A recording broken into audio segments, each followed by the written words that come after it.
நில்லுங்க. நான் சொன்னதை நீங்க சரியா கேட்கலன்னு நினைக்கிறேன். இப்ப யாருக்கும் உள்ள போக அனுமதி இல்ல.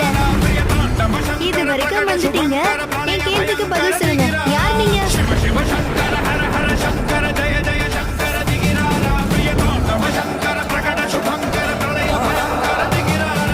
உங்களை பார்க்க ஒரு துறவி மாதிரி இருக்கே. யாசகம் அப்புறம் தான் கிடைக்கும்.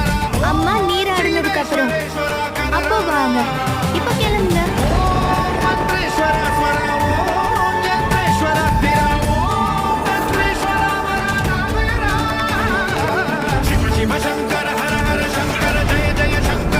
சொன்னது கேட்கலையா உங்களுக்கு? கிளம்புங்க.